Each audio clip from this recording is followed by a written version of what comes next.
Hey y'all, it's me again. I'm just coming on. I think I wanted to talk about two things today because it's something that I'm seeing in my immediate existence. As you know, like I've been going out and trying to explain to people like what I'm doing with my readings, and it's been somewhat successful and somewhat not. But I noticed that through my understanding of how I'm going to jump on this, a lot of the times I spend my time explaining what the other side is, what all of this is. And I realize that I have a way more multifaceted understanding of the world that we live in, aside from just religion and the main stories that we're told. So today I'm going to jump into it. What I'm going to be talking about today is two things: prayer and manifestation. And the reason why I want to talk about this is because this is something that I've noticed a lot in my day to day that I've been going out trying to spread my word. I've been noticing these trends that I want to talk about. So, if you do know me or don't know me, I've noticed that within my lifetime, a lot of people, it doesn't matter who they are, it doesn't matter where in the world I've been, they tend to come to me and tell me their whole life stories. It's not that I ask about them. It's just for some reason people tend to spill their guts in front of me for no apparent reason. And I'm not judgmental and I never will be judgmental about it. I think everybody walks their life the way they walk it the best that they know how. So I noticed that a lot of people, as I was going through this, were always asking me this question, like, oh, how did you get acquainted with God? Like, why, like, because I would never go out around and tell people like, oh yeah, there's the chosen, there's this, there's that, and all this stuff, because I really didn't want to deter or take away from the fact that we're all sparks of God and we all have the potential to do great things. So I didn't want to make it seem like it's or it's not situation. So I don't really press upon that when I'm out speaking to people. But what I do want to tell people is that how I found myself, aside from what people may call being chosen or being selected, is that we are all children of God. So at any moment in time, if we ever want to connect with the higher, we are totally available and able to do it. And the best way to do it is through prayer. Now, the thing is that people, from what I've noticed in my lifetime, tend to go to the higher angels, God, whenever they're in trouble. And that's fine. That's totally fine. Like, you can go, please, God, get me out of this situation. That's a prayer. Please, God, help me with this. That's a prayer. A lot of people feel like they're the go-to people once shit has hit the fan. And the thing I want to remind people and express to people, because it is very, very important, of how you build this relationship with your angels, with God, with the higher, or whoever you're attached to within your own stream, etc., is that you also have to pay homage and you have to be grateful. I'm going to say this again. You have to pay homage and you have to be grateful. Because the thing is what I noticed as I got older is that maybe why my connection got stronger and stronger was simply because I looked at the world around me and I didn't spend all of my time picking apart what was wrong with my life. I spent a lot of my time being grateful for the things that I did have. And people overlook this one simple thing all the time, but it is imperative. It is so imperative. If you want to build that relationship, I'm going to give you an example. All of us have that friend. We all have that friend that no matter when we pick up that phone or we email or do whatever, you know for a fact that they're going to complain about their whole fucking life. You know that. There's that friend that's like, oh, like, and then this fell apart and then I went there. And then, not to say that you don't love them.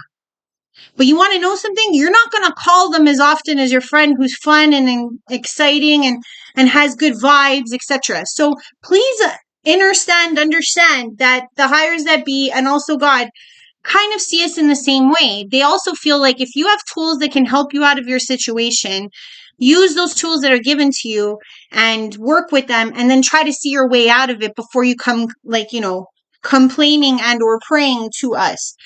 Not to say that they will always listen, but at the same time, there's a more humanness aspect to it that people, feel like is lost, but it's not.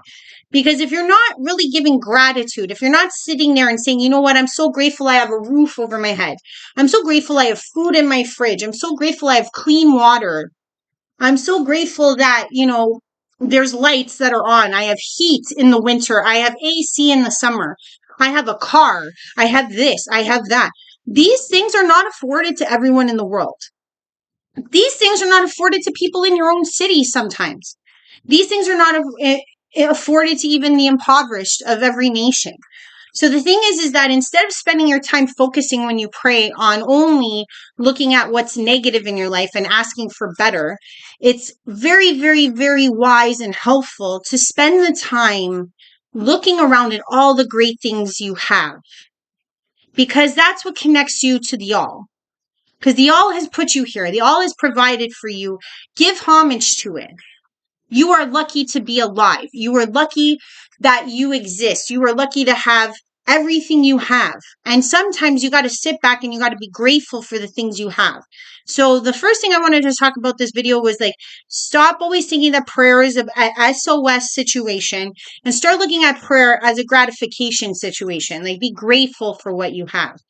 And there's a lot of people out there that I even notice that are kind of doing this unknowingly, even in terms of like talking about how bodies work, right? Like, alone from just shaming for fatness or skinniness or tallness or shortness or one skin color over another. I even notice people, like even gurus, etc., that kind of diminish the body in an essence. They'll, in one instance, be like, oh, let me go and take smoothies and do this and make sure that my body's all right. But then they'll refer to their bodies as a vessel. Oh, they'll eat no meat, but then they refer to their bodies as a suit. Or they refer to their bodies as something derogatory. And this is another thing I want to challenge too, because at the same time it's like, yes, okay, we can be, as people put it, vessels, or we can say that the body is just, it can be destroyed or falls away when we die, etc. But at the same time, we have to be grateful for the body we have, for the eyes that can see, for the ears that can hear, for the lips that can kiss, for the taste buds that can taste, for the hair that we have, for, the arms that can lift, for the legs that can run. And this is something that I wanted to point out, because as much as people spend their time, working out to look good, they're not actually adorning and grateful for the body that they currently have. They spend so much time looking out of how they can, be skinnier, fitter, this or that, but they don't actually say, hey, you know what? I have arms to pump that iron. You know what I mean? There's people out there that don't have arms. There's people out there that don't have legs. And it's not to say that they don't have more ripe existence, but at the same time, it's like, I bet you those people sit in their situation, say, I wish I had arms, or I wish I had sight, or I wish I could do this. And here's a bunch of people in their own right that have these amazing bodies. And at the same time, they're not grateful for the fact that their body does everything that they needed to do excellently every day, regardless. And then they refer to it as just like a vessel or a suit or a meat suit or a conduit. Like, I've heard so many different derogatory versions of how we look at our body. But at the same time, it is a vehicle. It encapsulates our soul, and it needs to be cherished just as much as anything else. Yes, should we watch how, our sugar intake, our salt intake, what we eat, what we put towards it? Yes. But at the same time, we need to love it and cherish it just as much as anything else in our life. Because this body is the only one you're going to get in this lifetime. And at the same time, it's amazing what this body can do. It's an engineering marvel of what a body can do, any animal's body. But at the same time, the cherishing also brings you closer to your inner self and understanding of how much you admire and adore yourself, which ergo will bring you closer to the highers and God.